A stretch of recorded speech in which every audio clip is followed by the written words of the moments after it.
देखिए कि फ्रेंड, जो आज का हमारा लेक्चर है मोहम्मद बिन तुगलक के ऊपर है और ये तुगलक डायनेस्टी का सेकंड सुल्तान हुआ और इसका जो पीरियड रहा 1325 से 1351 तक रहा। इसी कार्यकाल में कुछ इंपॉर्टेंट इसने वर्क किया एंड कुछ इंपॉर्टेंट पॉलिसी लाई जो अधिकांतर हमारे एग्जाम में पूछा जाता है। और तुगलक डायनेस्टी के जो सबसे इंपॉर्टेंट अगर मैं सुल्तान की बात करूं तो मोहम्मद बिन तुगलक ही हुआ। ओके, तो यहाँ से बहुत सारे एग्जाम में हमारे प्रश्न बनते हैं, उन्हीं प्रश्नों को मैं डिस्कस करने वाला हूँ। तो इस वीडियो को आप लास्ट तक देखते रहें। अगर ये वीडियो आपको पसंद आता है तो अपने दोस्तों तक शेयर करें।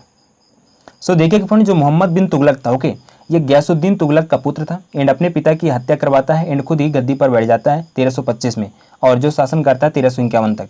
इसके बचपन में इसके कुछ नेम थे, जैसे देखिए जौना खां और उलुग खां। ओके, जब ये गद्दी पर बैठता है तो मोहम्मद बिन तुगलक के नाम से बैठता है। तो इस बात को आप ध्यान रखें, कई बार वन वर्ड में एसएससी वगैरह एग्जाम में पूछ लिया जाता है। ओके, अभी तक के इतिहास से हमें पता चलता है फ्रेंड कि जो मध्यकालीन सुल्तान थे इससे विद्यमान अभी तक कोई सुल्तान नहीं था। ओके, और इसको कई विषयों में महारत भी हासिल थी एंड ये कई सारी लैंग्वेजों को जानता था। जैसे देखिएगा, Persian language, Arabic language and Sanskrit और तुर्क लैंग्वेज में इसको महारत हासिल थी। ये फ्रेंड खगोल शास्त्र, गणित शास्त्र और चिकित्सा विज्ञान में काफ़ी सारा इसको नॉलेज रखता था। ओके, और ये अभी तक ऐसा कोई विद्वान सुल्तान नहीं बना था जितना ये था। और इसी के कारण से फ्रेंड ये काफ़ी सारी पॉलिसी लाता है और इसकी पॉलिसी जो जनता के लिए भलाई के लिए लाता है, बट ये उनको इम्प्लीमेंट नहीं कर पाता है, जिसके कारण से सबसे सफल सुल्तान हुआ एंड जनता इसके प्रति घृणा हो गई। तो हम ऑल अबाउट फैक्ट देखने वाले हैं, बट अभी जो इंपॉर्टेंट है उसको देखिएगा। जो ये मोहम्मद बिन तुगलक था फ्रेंड, इब्न बतूता के अनुसार, इब्न बतूता कहता है कि मोहम्मद बिन तुगलक का जो शासनकाल था अभी तक के साम्राज्यों में सबसे बड़ा इसका साम्राज्य सबसे बड़ा था। ओके, इब्न बतूता बताते हैं कि इतिहासकार था, इसके शासनकाल पे आया और अधिकांतर जो जानकारी देता है, जानकारी मिलती है इब्न बतूता की बुक से हमको मिलती है, वो इतिहासकार थे। ओके, तो देखिएगा, पहले देख लेते हैं इब्न बतूता था कौन। देखिए, ये 1333 में अफ्रीकन ट्रैवलर था, मोरक्को से आया था और ये विश्लेषण करता है मोहम्मद बिन तुगलक के बारे में। ओके, तो ध्यान रखेंगे इसकी जो बुक थी ये कई बार एग्जाम में पूछी गई, बताई गई कि इब्न बतूता की जो बुक है उसका नाम क्या है, तो ध्यान रखेंगे रहला। ओके, एंड ये कहता है कि ऑल ओवर इंडिया में 3 प्लेसों को अगर मैं छोड़ दूं तो जो पूरा प्लेस था इसका पूरा कैप्चर था किसका, मोहम्मद बिन तुगलक का पूरे हार इसका शासन था। वो कौन से प्लेस थे, कश्मीर, बलूचिस्तान और राजपूताना। ओके, तो यहाँ पर ये मोहम्मद बिन तुगलक को बताता है कि फ्रेंड ये अपने पिता से काफ़ी घृणा रखता था और इसने ही अपने पिता को मरवाया था। ये इब्न बतूता बताता है। ओके, एक्चुअली इतिहास पे कई लोग इसकी बात मानते हैं, कहीं कहीं इसका विवाद भी है, बट हमको क्या है, पढ़ना है। ओके, तो ध्यान रखेंगे। एंड जो मोहम्मद बिन तुगलक था फ्रेंड, इसने सती प्रथा पर रोक लगाई क्योंकि ये जनता की भलाई के लिए बहुत सा काम करता था।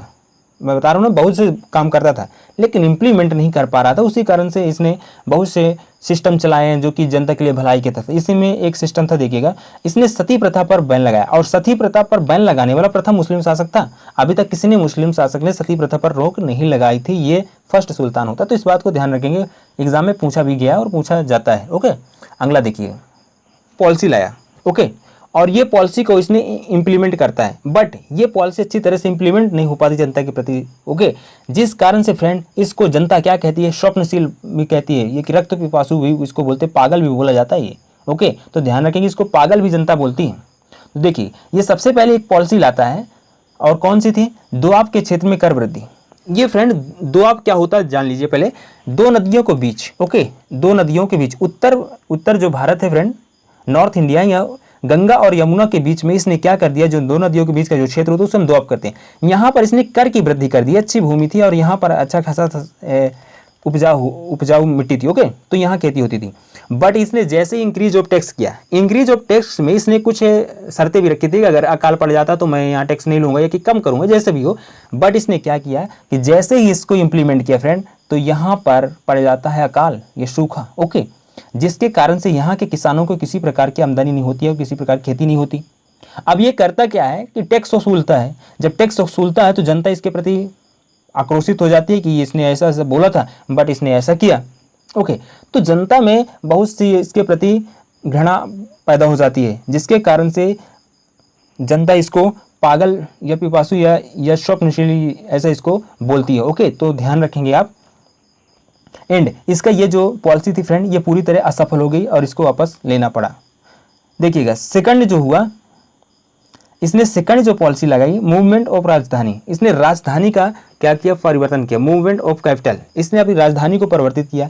इसकी राजधानी थी दिल्ली और इसने कहाँ ले गया, देवगिरी, देवगिरी का नाम चेंज करके दौलताबाद रखा। एंड ये कहाँ पर पड़ते हैं फ्रेंड, महाराष्ट्र में है। ओके, अब इसकी राजधानी परिवर्तन का क्या रीज़न था समझिए। ये सुल्तान काफ़ी विद्वान था, ओके, और इसने जो भी काम किया था तो बहुत ही बुद्धिमत्ता से किया, बट जनता पे इसका असर नहीं जा रहा था। ओके, तो ध्यान रखिएगा। अब जो ये मूवमेंट ऑफ कैपिटल इसने जब किया फ्रेंड, तो इसका राजधानी परिवर्तित करने का एक ही रीज़न था। क्या था देखिएगा, यहाँ पर दक्षिण भारत में बहुत सारे अटैक हो रहे थे जब ये शासन कर रहा था फ्रेंड। टोटल 34 रिवोल्ट हुए थे। 34 रिवोल्ट में 7 तो सिर्फ नॉर्थ इंडिया से हो रहे थे, लेकिन साउथ जो इंडिया से सबसे ज़्यादा रिवोल्ट हो रहा था, 27 रिवोल्ट। तो इसको लगा कि मैं साउथ इंडिया को, यहाँ से राजधानी दिल्ली से मैं साउथ इंडिया को कवर नहीं कर पा रहा। जब ये कवर नहीं कर पा रहा था तो इसको लगा कि अगर हम राजधानी परिवर्तित कर लेते तो यहाँ से देखेंगे और इसको भी हम आराम से देख लेंगे दिल्ली को। लेकिन दोस्तों होता है उल्टा। जब ये यहाँ पर आता है, साउथ इंडिया पे राजधानी लेके चला आता है, तो फ्रेंड नॉर्थ इंडिया पे अटैक होने लगते हैं ज़्यादा, और इसको लगता है कि मेरे कब्जे से दिल्ली जाने वाला फ्रेंड। तो ये 2 साल बाद फिर रिटर्न करता है अपनी राजधानी, कहाँ, दिल्ली।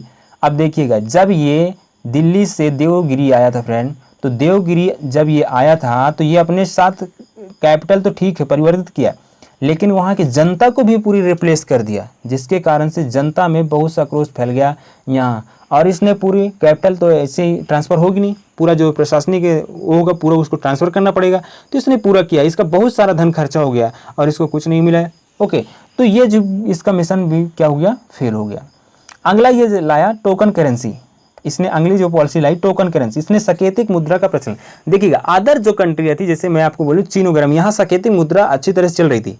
तो इसको लगा कि अगर मैं सकेतिक मुद्रा, और यहाँ पर हमारे यहाँ पहले चांदी के टका होके और सोने गोल्ड के टका वगैरह चलते थे, जो कि इसको लगा कि ये कुछ दिन में ख़त्म होने वाले हैं। अगर मैं इनके स्थान पर ब्रॉन्ज जीतल ब्रॉन्ज ला दूँ और इनका जो रेट रख दूँ सिल्वर एंड गोल्ड के रूप में, तो इसने ऐसा तो किया। लेकिन होता क्या दोस्तों, जब इनका वैल्यू तो रख दी गोल्ड और सिल्वर के रूप में, लेकिन जीतल और ब्रॉन्ज जब इसने चला दी तो हुआ क्या कि जितनी भी पब्लिक थी उन्होंने क्या कर दी, नकली टकसालें, इसको छापने वाली नकली टकसालें खोल ली। और जब नकली हो गई तो इसके पास जो पूरा टैक्स आने लगा फ्रेंड, पूरी नकली करेंसी का हुआ।